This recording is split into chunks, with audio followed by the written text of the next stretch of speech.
আমাদের ঐক্যবদ্ধ শিক্ষার্থী জোটের পক্ষ থেকে যে ইশতেহার, সেই ইশতেহারের যে বৈশিষ্ট্য এবং ডিটেল বর্ণনা পাঠ করে শোনানোর জন্য অনুরোধ করছি আমাদের এজিএস পদপ্রার্থী, যিনি ইসলামী ছাত্র শিবিরের শাখার সেক্রেটারি এবং আমাদের ঐক্যবদ্ধ শিক্ষার্থী জোটের এজিএস পদপ্রার্থী আমাদের মহিউদ্দিন খানকে অনুরোধ করছি আমাদের ইশতেহার পাঠ করে শোনানোর জন্য। আউযু বিল্লাহি মিনাশ শাইতানির রাজিম, বিসমিল্লাহির রহমানির রহিম। সাংবাদিক বন্ধুদের ধন্যবাদ জানিয়ে আমি আমাদের যেই ইশতেহার, সেই ইশতেহার পেশ শুরু করছি। আমাদের প্যানেলের নাম ঐক্যবদ্ধ শিক্ষার্থী জোট। আমাদের স্লোগান হচ্ছে স্বপ্নের ক্যাম্পাস গড়ার পথযাত্রী, আমরা থামব না। আমরা এই স্লোগান ঠিক করেছি এই মেসেজ দেওয়ার জন্য যে আমরা দীর্ঘ সময় ধরে কাজ করেছি এই ক্যাম্পাসের জন্য, ভবিষ্যতেও আমরা শিক্ষার্থীদের জন্য কাজ করতে চাই এবং যেই গোষ্ঠী আমাদের অগ্রযাত্রাকে বাধাগ্রস্ত করতে চাই তাদের জন্য আমাদের এই মেসেজ যে আমরা থামব না। আমরা আমাদের ইশতেহারে মূলত যে বিষয়গুলো রয়েছে সেটিকে দুইটা ক্যাটাগরিতে ভাগ করেছি। একটা হচ্ছে 6 ইয়েস এবং 6 নো, অর্থাৎ 6টা বিষয়ের দিকে আমরা জোর দিব। আমরা যদি নির্বাচিত হতে পারি তাহলে 6টা বিষয়কে এই ক্যাম্পাসে আমরা বাস্তবায়ন করেই ছাড়বো ইনশাল্লাহ। এবং 6টি বিষয়, যেই বিষয়গুলো নিয়ে আমরা দীর্ঘ সময় নির্যাতিত হয়েছি, নিষ্পেষিত হয়েছি, এ ধরনের 6টি বিষয়কে আমরা ক্যাম্পাস থেকে বিতাড়িত করব, যার কিছু বিষয় এখনও রয়েছে। আমরা যেই বিষয়গুলো বাস্তবায়ন করতে চাই, অর্থাৎ 6টা বিষয়ে যেই বিষয়গুলোতে আমাদের অগ্রাধিকার থাকবে, অগ্রাধিকার ভিত্তিতে আমরা বাস্তবায়ন করব, সেগুলো হচ্ছে নিরাপদ ক্যাম্পাস, আবাসন সংকট সমাধান, নারী শিক্ষার্থীদের নিরাপত্তা, চিকিৎসা সুবিধা ও স্বাস্থ্যসম্মত খাবার, উন্নত পরিবহন এবং কেরিয়ার গঠনের পর্যাপ্ত তথ্য সেবা বা অ্যাক্সেস টু কেরিয়ার রিসোর্সেস। এই 6টা জিনিস আমরা বাস্তবায়ন করার জন্য প্রতিজ্ঞাবদ্ধ থাকব আমরা যদি নির্বাচিত হই। আমরা যেই বিষয়গুলোকে ক্যাম্পাস থেকে বিতাড়িত করতে চাই সেই বিষয়গুলো হচ্ছে কর্তৃত্ববাদী রাজনীতি, নির্যাতন এবং সহিংসতা, যেটি আমরা ছাত্রলীগের আমলে আমরা দেখেছি ক্যাম্পাসে, গণরুম গেস্টরুম কালচার, বৈষম্যমূলক নীতি ও আচরণ। আমরা বিভিন্ন সময়ে দেখেছি যে বৈষম্যমূলক নীতি এবং আচরণের মাধ্যমে ক্লাসরুমে এবং ক্লাসরুমের বাইরে হলগুলোতে বিভিন্ন সময়ে শিক্ষার্থীরা বৈষম্যের শিকার হয়েছেন। চতুর্থত মাদক ছিনতাই এবং চাঁদাবাজি। আমরা মাদক ছিনতাই এবং চাঁদাবাজি নিয়ে বিশ্ববিদ্যালয় ক্যাম্পাসে এবং এর আশেপাশের এরিয়াগুলোতে বিভিন্ন সমস্যা দেখেছি, সেই সমস্যাগুলো আমরা দূর করব। লাঞ্চের পরে আসেন কালচার। বিশ্ববিদ্যালয়ের যে অ্যাডমিনিস্ট্রেটিভ জটিলতা, লাল ফিতার দৌরত্ব আমরা দেখেছি, এই দৌরত্ব আমরা কমিয়ে নিয়ে আসব। ইসলামোফোবিয়া এবং সাইবার বুলিং। দুর্ভাগ্যের সাথে আমরা লক্ষ্য করেছি দেশের সর্বোচ্চ বিদ্যাপীঠ ঢাকা বিশ্ববিদ্যালয়ে সাইবার বুলিং এবং ইসলামোফোবিয়ার যথেষ্ট উপকরণ রয়েছে। আমরা নির্বাচিত হলে এই দুটি বিষয়কে একসাথে বিতাড়িত করব ইনশাল্লাহ। আমাদের যেই ওভারঅল ইশতেহার, এই ইশতেহারটা আমরা 36শে জুলাইয়ের থিমে ডিজাইন করেছি, অর্থাৎ আমাদের টোটাল ইশতেহার হচ্ছে 36টা এবং আমরা 12 মাসে এই 36টা চেঞ্জ নিয়ে আসব। আমাদের স্লোগান হচ্ছে যে 12 মাসে 36টা পরিবর্তন। আমাদের প্রথম যে ইশতেহার সেটি হচ্ছে ডাকসু নির্বাচনকে একাডেমিক ক্যালেন্ডারে অন্তর্ভুক্ত করে প্রতি বছর নির্দিষ্ট সময়ে ডাকসু নির্বাচনের ব্যবস্থা করা। অর্থাৎ ডাকসু নির্বাচন নিয়ে আমরা অনিশ্চয়তা দেখেছি।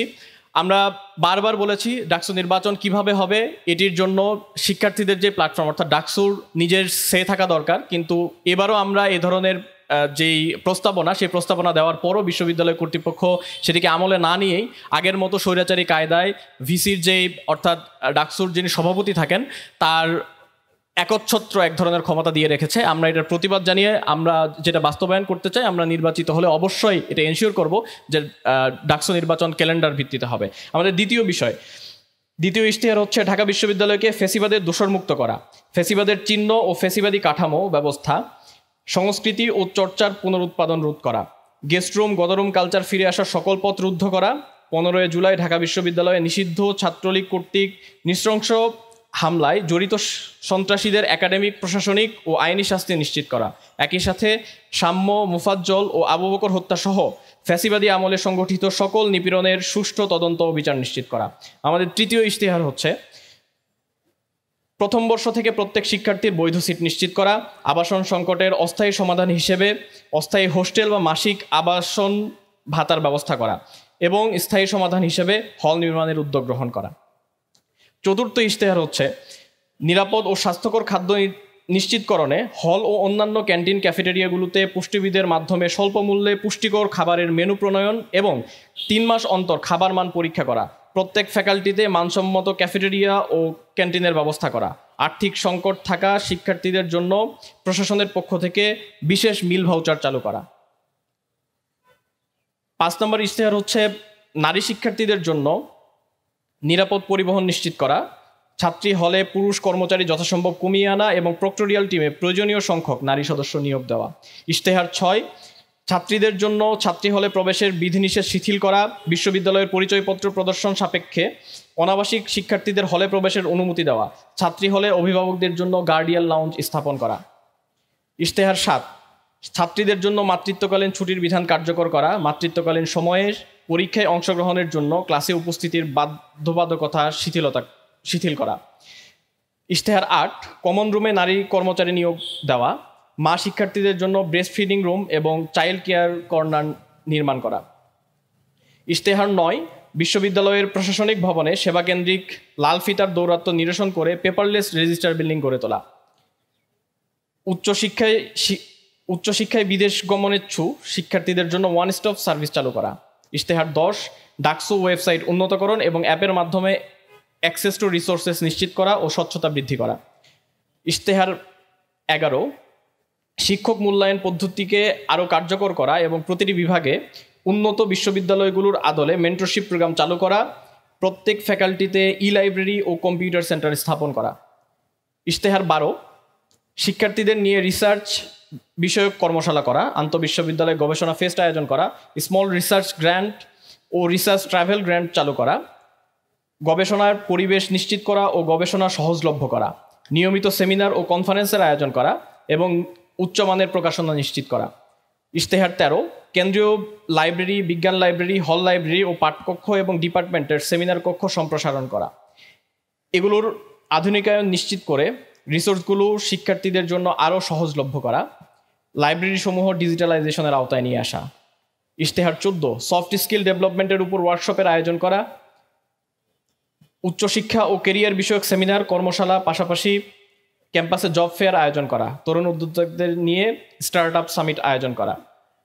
ইশতেহার 15, অ্যালামনাই নেটওয়ার্ক শক্তিশালীকরণের মাধ্যমে বিশ্ববিদ্যালয়ের সামগ্রিক উন্নয়নে তাদের অংশগ্রহণ নিশ্চিত করা। ইশতেহার 16, কেন্দ্রীয় মসজিদ, হল মসজিদ, মন্দির ও অন্যান্য উপাসনালয় সমূহের অবকাঠামোগত সংস্কার ও উন্নয়ন করা, ছাত্রীদের ইবাদতের জন্য একাডেমিক এরিয়ার বিশেষ করে কার্জন হল এরিয়ায় উপযুক্ত পরিবেশ নিশ্চিতকরণ। ইশতেহার 17, মানসিক স্বাস্থ্যসেবা ও কাউন্সেলিং সেবার পরিসর বৃদ্ধি করা। ইশতেহার 18, বিশ্ববিদ্যালয়ে মেডিকেল সেন্টার ও সেবা আধুনিকরণের মাধ্যমে স্বাস্থ্যসেবার মান বৃদ্ধি করা এবং ডিইউএমসি অ্যাপ চালুর মাধ্যমে স্বাস্থ্যসেবাকে আরও সহজলভ্য করা। মেডিকেল সেন্টারে চুক্তিভিত্তিক বিশেষজ্ঞ ডাক্তারদের নিয়োগ দেওয়া, বিশেষ করে স্ত্রীরোগ বিশেষজ্ঞ নারী চিকিৎসকের ব্যবস্থা করা। ইশতেহার 19, সারা দেশের বিভিন্ন বেসরকারি হাসপাতালের সাথে MOU করার মাধ্যমে শিক্ষার্থী ও তার অভিভাবকদের চিকিৎসা ব্যয়ের উপর বিশেষ ছাড়ের ব্যবস্থা করা, স্বাস্থ্য বিমা কেন্দ্রিক ভোগান্তি নিরসনে প্রশাসন ও বিমা প্রতিষ্ঠানের সমন্বয় করা, হলভিত্তিক প্রাথমিক স্বাস্থ্যসেবা চালু করা, ক্যাম্পাসের বিভিন্ন স্থানে প্রয়োজন সাপেক্ষে ফার্মেসি স্থাপন করা। ইশতেহার 20, ফিজিক্যালি চ্যালেঞ্জড শিক্ষার্থীদের জন্য অদম্য মেধাবী শিক্ষাবৃত্তি চালু করা। ইশতেহার 21, আধুনিক ভাষা ইনস্টিটিউটকে বৈশ্বিক মানদণ্ডে উন্নীত করা, প্রত্যেক ভাষায় অন্তত একজন বিদেশি শিক্ষক চুক্তিভিত্তিক নিয়োগ দেওয়া, ল্যাঙ্গুয়েজ রিসার্চ সেন্টার স্থাপন করা। ইশতেহার 22, বিশ্ববিদ্যালয়ের গবেষণা খাতে বরাদ্দ বাড়িয়ে ল্যাবগুলোতে উন্নত ও আধুনিক যন্ত্রপাতি নিশ্চিত করা, সায়েন্স ওয়ার্কশপ, কার্স এবং কারাস এর আধুনিকায়ন নিশ্চিত করা, গবেষণা সহায়তা সফটওয়্যার ও টুলসমূহের সহজলভ্যতা নিশ্চিত করা, বিশেষত institute of leather engineering and technology eyelet এর ল্যাবে আধুনিক মেশিনারিজ ক্রয় করার মাধ্যমে ল্যাবের কার্যকারিতা বৃদ্ধি ও ইন্ডাস্ট্রির সাথে সমন্বয় করার মাধ্যমে চামড়ার শিল্পে অবদান রাখার ক্ষেত্রে সুযোগ বৃদ্ধি করা। ইশতেহার 23, ক্যাম্পাসের সুষ্ঠু পরিবেশ বজায় রাখার লক্ষ্যে বহিরাগত যানবাহন নিয়ন্ত্রণ, ভাসমান হকার ও ভবঘুরেদের উচ্ছেদ করা, ক্যাম্পাস এরিয়ায় রেজিস্টার্ড রিক্সা প্রবর্তন ও ভাড়া তালিকা প্রণয়ন করা। ইশতেহার 24, যৌন হয়রানি ও সাইবার বুলিং প্রতিরোধে জিরো টলারেন্স নীতির বাস্তবায়ন করা, যৌন নির্যাতন বিষয়ে অভিযোগ সেল শক্তিশালীকরণ ও আইনি সহায়তা প্রদান করা। ইশতেহার 25, ক্যাম্পাসের একাডেমিক ভবনগুলোতে ফ্রি মেনস্ট্রুয়াল হাইজিন প্রোডাক্ট সহজলভ্য করা। ইশতেহার 26, হলভিত্তিক সমস্যা সমাধানে গ্রিভেন্স রেসপন্স টিম গঠন করা এবং ক্যাম্পাস অম্বাসপারসন নিয়োগ দেওয়া। নির্যাতনের অভিযোগ দায়ের করা ও ভিকটিমদের সাপোর্টের জন্য ভিকটিম সাপোর্ট সেল গঠন করা। ইশতেহার 27, বিশ্ববিদ্যালয় প্রদত্ত মেইলের অ্যাক্সেসিবিলিটি বাড়ানো, ইমেইলের মাধ্যমে বিভিন্ন জার্নাল, সাময়িকী ও ওয়েবসাইটে অ্যাক্সেস রাখা এবং বিভিন্ন একাডেমিক অ্যাপের প্রিমিয়াম অ্যাক্সেস নিশ্চিত করা, অ্যালমনাইদের জন্য অফিসিয়াল ইমেইলের ব্যবস্থা করা। ইশতেহার 28, জরাজীর্ণ বাসগুলো বাদ দিয়ে বিশ্ববিদ্যালয়ের ব্যবস্থাপনায় নতুন বাস ক্রয় করা, মোবাইল অ্যাপে রিয়েল টাইম ট্র্যাকিংয়ের ব্যবস্থা করা, বাসের সংখ্যা ও ট্রিপ বৃদ্ধির পাশাপাশি নতুন রুট বৃদ্ধি করা, অভ্যন্তরীণ পরিবহন ব্যবস্থা উন্নয়নের জন্য শাটল সেবা চালু করা। ইশতেহার 29, বিশ্ববিদ্যালয়ের শিক্ষার্থীদের নিরাপত্তা ও আইনি সহায়তা নিশ্চিত করার জন্য সারা দেশে সকল প্রশাসনিক কর্মকর্তা ও আইনজীবীদের অন্তর্ভুক্ত করে লিগ্যাল হেল্প ডেস্ক গঠন করা। ইশতেহার 30, শারীরিক শিক্ষা কেন্দ্রের অবকাঠামোগত আধুনিকায়ন, এক্সপার্ট কিউরেটরের মাধ্যমে মাঠ পরিচর্যা ও বিশেষ চাহিদাসম্পন্ন শিক্ষার্থীদের জন্য অন্তর্ভুক্তিমূলক ক্রীড়া প্রতিযোগিতার আয়োজন করা, হল পর্যায়ে শারীরিক শিক্ষা কার্যক্রমের আধুনিকায়ন ও ইনডোর গেমসের আওতা বাড়ানো। ইশতেহার 31, টিএসসির অবকাঠামোগত উন্নয়ন ও সুষ্ঠু পরিবেশ নিশ্চিত করা, টিএসসির নিকটবর্তী ছাত্রী হল ও কেন্দ্রীয় গ্রন্থাগারের অবস্থান বিবেচনায় সাউন্ড বক্সের ব্যবহারের ক্ষেত্রে নীতিমালা প্রণয়ন করা। ইশতেহার 32, ফিজিক্যালি চ্যালেঞ্জড শিক্ষার্থী উপযোগী ক্লাসরুম ও একাডেমিক কার্যক্রম নিশ্চিত করা, তাদের জন্য ওয়াশরুমের বিশেষ ব্যবস্থা নিশ্চিত করা। ইশতেহার 33, নারী শিক্ষার্থীদের জন্য সেলফ ডিফেন্স প্রশিক্ষণের আয়োজন করা। ইশতেহার 34, হলগুলোতে কর্মচারীদের প্রশিক্ষণের ব্যবস্থা করা এবং কর্মচারী মূল্যায়ন পদ্ধতি চালু করা। ইশতেহার 35, পরিবেশ ও প্রতিবেশের সংরক্ষণ, শব্দদূষণ রোধ, সুষ্ঠু ট্রাফিক ব্যবস্থা নিশ্চিতকরণের মাধ্যমে পরিচ্ছন্ন গ্রিন ক্যাম্পাস গঠন করা, ক্যাম্পাসের পরিচ্ছন্নতা রক্ষার্থে প্রতি মাসের শেষে সপ্তাহে পরিচ্ছন্নতা অভিযান পরিচালনা করা। ইশতেহার 36, সাংস্কৃতিক ও বুদ্ধিবৃত্তিক আধিপত্যবাদ মোকাবেলায় এই অঞ্চলের মানুষের নিজস্ব সংস্কৃতির বিকাশে কাজ করা। আমরা যেই সংক্ষিপ্ত ইশতেহার এখানে পাঠ করেছি, সেই ইশতেহারের বাইরেও আমাদের বিস্তারিত ইশতেহার থাকবে আমাদের ওয়েবসাইটে। কিউআর কোড স্ক্যানের মাধ্যমে আপনারা বিস্তারিত যে ইশতেহার সেটি আপনারা পেয়ে যাবেন। সম্মানিত সাংবাদিক বন্ধুগণ, আপনারা আমাদের সেটি দেখেছেন। আমাদের এই পেপারটাতে হচ্ছে ইশতেহারের সামারিটা আছে। এই সামারিতে আপনারা দেখতে পাচ্ছেন এখানে সামারি আছে, পাশাপাশি এখানে একটা স্ক্যানার কোড আছে, যেখানে স্ক্যান করলে ওয়েবসাইটে আপনি ডিটেইল পাবেন। আমরা এর পাশাপাশি আরেকটা ছোট ওয়ালেটে রাখার মতো একটা কার্ড বানিয়েছি, যেখানে হচ্ছে আমাদের জোট, এখানে স্ক্যান করলে আপনি ওয়েবসাইটে চলে যাবেন এবং হচ্ছে সেখানে প্রত্যেকটা প্রার্থীর যে ইশতেহার, সম্পাদকের আলাদা আলাদা যে ইশতেহার সেটিও আছে। আমরা যেটি পরিকল্পনা নিয়েছি সেটি হচ্ছে আমরা 6 ইয়েস এবং 6 নো, অর্থাৎ 6-6-36 জুলাইকে মাথায় রেখে আমরা ক্যাম্পাসের 6টা ইয়েসকে এবং 6টা নোকে মার্ক করেছে, যেগুলো আমরা সিরিয়াসলি খেয়াল রাখবো। এবং 12 মাসে প্রতি মাসে 3টা করে কাজ রিফর্ম, যে ক্যাম্পাসকে আমরা রিফর্ম করব, প্রত্যেক মাসে 3টা করে, টোটাল 12 মাসে 36টা রিফর্ম করব, যে রিফর্মগুলোর মধ্য দিয়ে ক্যাম্পাসটা আমূল চেঞ্জ হবে। এটা আমাদের হচ্ছে কি রিফর্ম করলে ক্যাম্পাসটা আমরা স্বপ্নের ক্যাম্পাস পাবো, যেটা বলেছি আমরা স্বপ্নের ক্যাম্পাস গড়ার পথযাত্রী, আমরা থামবো না। সেই স্বপ্নের ক্যাম্পাসের জন্য আমরা চেষ্টা করছি। স্বপ্নের ক্যাম্পাসের 36টা রিফর্মের টার্গেট আমরা করেছি এখানে। এর পাশাপাশি প্রত্যেক সম্পাদক ভাইরা, আমাদের যেসব সম্পাদক ভাই এবং বোনেরা আছেন, প্রত্যেকেই তাদের এক্সিকিউটিভ প্ল্যানও করেছে 12 মাসে তারা কী করবে, কী ইশতেহার, সেটি ওয়েবসাইটে গেলে প্রত্যেক প্রার্থীর প্রোফাইলে আজকে রাতের মধ্যে আমরা সব কিছু আপলোড দিয়ে দেবো। অলরেডি অনেকগুলো দেওয়া হয়েছে, সবগুলো আজকে থেকে আপনারা ইনশাল্লাহ সকল প্রার্থীর ডিটেইল এবং তার ইশতেহার সহ এই ওয়েবসাইটে পাবেন। এই কিউআর কোড এবং এই কার্ডটি রাখার মাধ্যমে আশা করি আপনারা আপনাদের হাতে সেটি পাবেন আর কি।